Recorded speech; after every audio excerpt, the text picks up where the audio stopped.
Pero antes de comenzar quiero agradecerle a ustedes al grupo mío y al grupo como grupo y animarlos a que sigamos el otro semestre, ¿no? Porque va a estar bueno y bueno, esta es mi primer prédica. Y como introducción voy a contar un poco de mi vida. La verdad quisiera contarles por qué estoy ahora parado acá frente a ustedes, ¿no?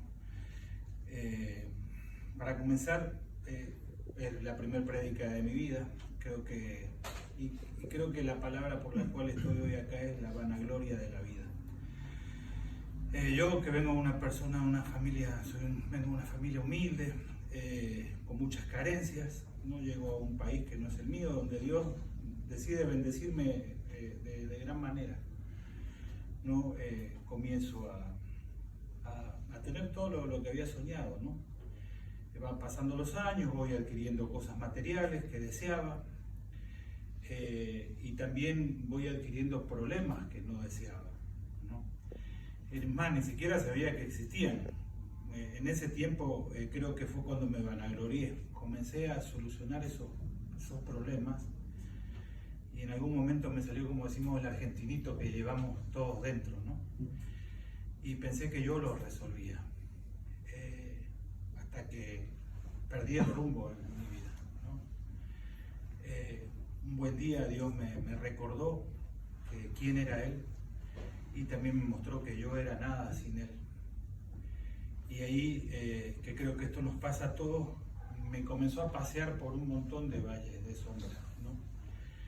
En los cuales siempre, pero siempre, Él cuidó mi vida. Y pasado el tiempo vi que realmente Él había guardado tanto mi vida que yo debía entregársela a Él.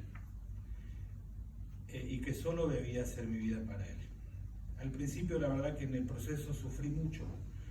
Y hoy es el día en donde estoy delante de ustedes, transformado, humillado y muy bendecido para poder servirles. No hubiera querido, como les dije al principio, comenzar con mi primer prédica con mi testimonio, pero es por la gracia de su Hijo Jesús que hoy estoy acá frente a ustedes. Ustedes son cristianos, yo no lo era quizás en esta época. Espero que ese argentinito o ese, no sé, qué sería acá Alejandro Delius o la señora Galindo o Juan Evo, nunca esté en su vida, ¿no? Y no se van a gloriar de algo que es de Dios. Vamos a orar. Padre, te doy gracias, Señor, por esta noche, por poder estar acá con mis hermanos, exponiendo tu palabra, Señor. Te pido que seas tú el que me guíes. Tú sabes que yo soy un pecador, Padre, que no soy una persona digna quizás de estar aquí. Por eso te pido que vacíes todo lo que hay en mí, que llenes todo de lo que hay en ti, para que yo pueda hoy compartir tu palabra, Señor. En el nombre de tu Jesús, Padre amado, amén y amén. La prédica de nuestro grupo se llama Un viaje con seguro de vida. Y agarramos el Salmo 121. Lo usamos de la Nueva Biblia Latinoamericana. Y el Salmo dice así. Versículo 1 dice: levantaré mis ojos a los montes, ¿de dónde vendrá mi ayuda? Versículo 2, mi ayuda viene del Señor, que hizo los cielos y la tierra. Versículo 3, el Señor no permitirá que tu pie resbale, no se adormecerá el que te guarda. Versículo 4, jamás se adormecerá ni dormirá el que guarda Israel. Versículo 5, el Señor es tu guardador, el Señor es tu sombra a tu mano derecha. Versículo 6, Él no te herirá de día ni la luna de noche. Versículo 7, el Señor te protegerá de todo mal, Él guardará tu alma. Versículo 8, Él guardará tu salida y tu entrada desde ahora y para siempre. En el contexto literario de este salmo, tanto el salmo anterior como así el posterior corresponden a los cánticos de ascenso gradual. En el Salmo 120, el salmista ora pidiendo liberación de acusadores falsos, y en el Salmo 122 expresa gozo para estar en Jerusalén y pide oración por ella.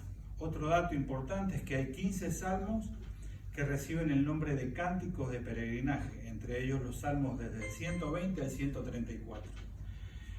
Llama la atención la forma en que de escribir. Al inicio comienza en primera persona, mi socorro, versículo 1 y 2. Luego a partir del versículo 3 habla en segunda persona, no permitirá que tu pie resbale, versículo 3. Da la impresión como que estuviese hablando consigo mismo, pero en segunda persona. En el contexto histórico, los salmos del peregrino se relacionan tradicionalmente con la práctica de peregrinación a Jerusalén, donde los israelitas acudían a adorar en el templo. El nombre de cánticos de ascenso gradual o de subida se refiere a la ascensión física a la ciudad que requería subir una colina, y muy probable que los 15 salmos estén relacionados con el número de escalones que conducían a una parte del templo en Jerusalén. Es muy probable que los salmos hayan sido escritos entre el año 600 o 500 a.C. Durante el periodo preexílico, los académicos sugieren que el Salmo 121 fue escrito por David durante la batalla contra Absalón después de la muerte de Samuel, cuando David se sentía solo y acudía a Dios. En el contexto cultural, estos salmos expresan el anhelo de los peregrinos por la presencia de Dios en el templo y la esperanza de encuentro con Él. Celebran el hecho de que Dios haya elegido Sión como centro de adoración. Se realizan 3 peregrinaciones al año conforme a las fiestas de la peregrinación. Está el Pesaj, que es la Pascua, el Sabut, que es la fiesta de las semanas del Pentecostés, y el Sukkot, que es fiesta de los tabernáculos o de las cabañas. Ahora, el Salmo 121 en particular, profundamente arraigado en la vida y en la fe de la comunidad israelita. Este salmo era cantado mientras subían a la ciudad santa, situada en una colina. En el contexto bíblico, si bien no es fácil precisar si el Salmo 121 fue citado directamente en otros pasajes bíblicos, de algún modo sus versículos pudieran ser considerados y usados en otras partes de la Biblia y muy probable en el Nuevo Testamento, aunque no explícitamente como el Salmo 121, ¿no? Dios cuida a su iglesia durante su peregrinaje en esta tierra con rumbo a la ciudad celestial. ¿Cómo lo hace? Punto número 1, dejándonos en compañía de Cristo. En el versículo 1 del Salmo dice: levantaré mis ojos a los montes, ¿de dónde vendrá mi ayuda? Versículo 2 dice: mi ayuda viene del Señor que hizo los cielos y la tierra. Debemos recordar quién es Dios. El salmista, la persona en peregrinaje hacia Jerusalén, afirma: levantaré mis ojos a los montes, quizás un terreno peligroso, y se pregunta: ¿de dónde vendrá mi ayuda? La respuesta es contundente, que su ayuda viene del Señor, que hizo los cielos, la tierra, por tanto nada podrá detener su marcha. Dios es su salvación y fortaleza, salvación, liberación del peligro físico o espiritual, fortaleza de mi vida. Dios no solo salva, sino que sostiene, y por eso se pregunta con seguridad: ¿de dónde vendrá mi ayuda? Mi ayuda viene del Señor, de quien he de atemorizarme. Esto si dijera: si Dios está conmigo, ¿quién realmente puede hacerme daño? El temor en una relación natural ante la crisis, pero no debemos vivir en temor todo el tiempo. Su pregunta no es duda, sino reflexión. Su ayuda no viene de los montes, sino del Señor Creador. Actualmente hay una corriente muy grande en todo centrado en el universo, que si actúas bien, el universo te va a reconocer; si actúas mal, el karma te lo va a devolver; si tratas bien a la tierra, te va a compensar. El tema de la Pachamama está muy arraigado acá en Bolivia. Pero el salmista lo tiene claro: es Dios quien hizo todo, los montes, cielos, la tierra, todo es creado por Él. Por eso su ayuda solo puede venir del Creador y no de la creación. Por eso es que podemos vivir confiados en Dios. Cuando el temor te paraliza, el miedo a futuro, a fallar, a no ser suficiente, recuerda que Dios es la luz, su palabra y su presencia te dan dirección y seguridad. En el Nuevo Testamento Jesús dijo: yo soy la luz del mundo, el que me sigue no andará en tinieblas, sino que tendrá la luz y la vida. Juan 8:12. Cuando Dios es mi luz, el temor pierde poder. En una ocasión, un grupo de exploradores quedó atrapado en medio de una tormenta de nieve en las montañas. Las comunicaciones estaban caídas, los víveres escaseaban, las esperanzas se desvanecían, y uno de ellos, sin ser creyente, vio a otro arrodillarse y orar. ¿De verdad cree que Dios puede ayudarnos?, le dijo. El otro respondió: no solo creo que puede, sino que Él es nuestra única opción real. Hora después, un helicóptero de rescate que nadie esperaba apareció. El incrédulo asombrado dijo: fue coincidencia. No, respondió el creyente, fue providencia. Cada vez que sientas temor, pregúntate: ¿de dónde vendrá mi ayuda? Mi ayuda viene del Señor. ¿Estoy mirando la oscuridad o buscando la luz de Dios? Su verdad ilumina nuestro camino. Salmo 119, 105. ¿A dónde acudes primero cuando estás en necesidad? ¿A tu cuenta bancaria, a tus contactos, a tu propia lógica? Muchos decimos: mi socorro viene de Jehová, pero vivimos como si viniera de nosotros mismos. Dios no quiere ser tu último recurso, sino tu primer refugio. Él no se ofende cuando acudes a Él en necesidad, pero sí se duele cuando lo haces como último recurso. Examina tu relación automática ante los problemas. ¿Corres a orar o a planear? Pregúntate: ¿estoy descansando en la soberanía del Creador del universo o en mis recursos finitos? ¿Debemos comprometernos de buscar a Dios antes de buscar soluciones? En vez de decir: no tengo salida, di: mi socorro viene de Jehová. Y actúa con consecuencia, confiando incluso cuando no ves la salida. Como segundo lugar, cuidando de su creación, así como de mí mismo. En el versículo 3 del Salmo dice: el Señor no permitirá que tu pie resbale, no se adormecerá el que te guarda, y jamás se adormecerá ni dormirá el que guarda Israel.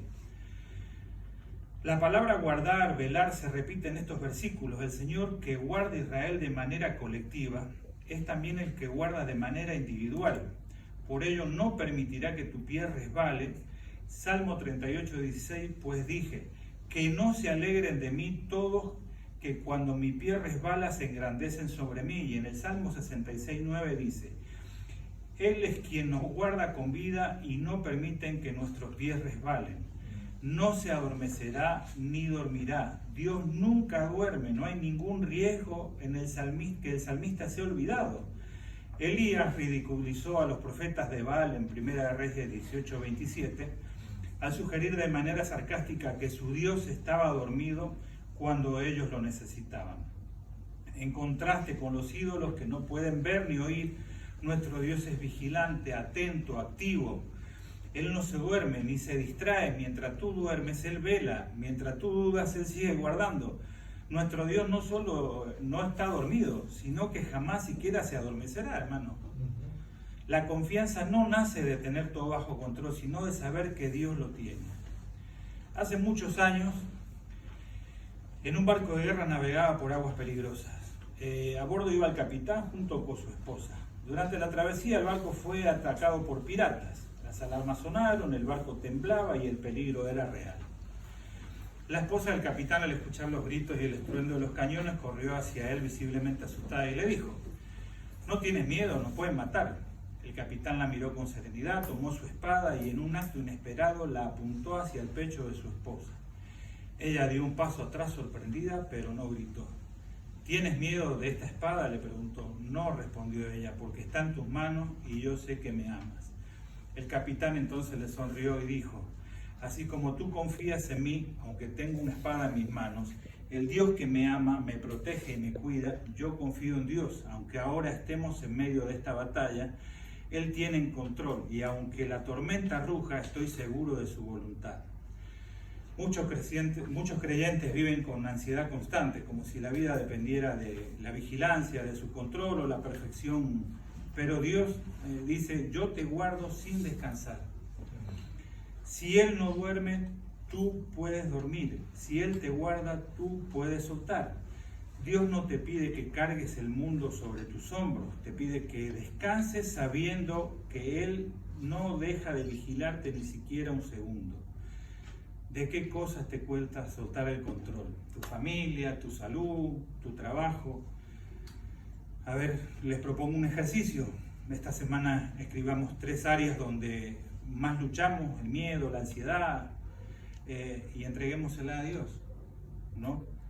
Y a ver de qué cosas nos cuesta soltar el control, si de la familia, la salud, el trabajo. Y en las noches de insomnio repite este versículo: no se dormirá el que te guarda. Aprenda a vivir con paz, aun cuando las cosas no estén resueltas, porque tu paz no depende de las circunstancias, sino del Dios que no duerme. Como tercer punto, sintiendo su protección devocionalmente, en el versículo 5 y 6, el Salmo dice: el Señor es tu guardador, Él es tu sombra a tu mano derecha. El versículo 6 dice: el sol no te herirá de día ni la luna de noche. El Señor es tu guardador, Él está en la línea central. Esto está en la línea central del poema. Hay 8 líneas antes y 8 líneas después. Sombra, la sombra de una persona siempre está con ella. La metáfora viene del contenido de tratados antiguos y tiene connotaciones de pacto. El salmista revela que el Señor te guarda de día y de noche como una sombra a tu derecha. Cuenta una historia que un misionero en África contó que una noche unos bandidos rodearon su casa. Él oró con su esposa, pero no ocurrió nada. Al día siguiente los bandidos fueron capturados y confesaron que quisieron entrar, pero vieron hombres armados alrededor de la casa. ¿Qué hombres?, preguntó el misionero. No sé, respondieron, eran muchos y grandes y tenían espadas. Mas no los vio.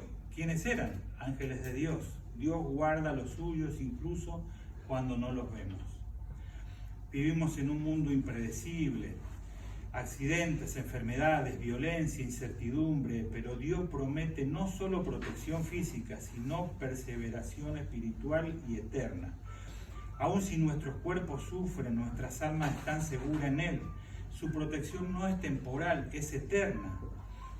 Esto nos desafía a no vivir con miedo al mañana. No importa si estás en tu casa o en una sala de operaciones, en el tráfico, en la misión, Él guarda tu entrada y tu salida.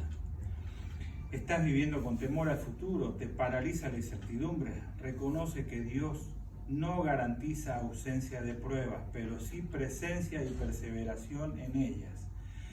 Piensa en lo que temes, la muerte, la pérdida, la enfermedad. Entrega ese temor a aquel que te guarda desde ahora y para siempre.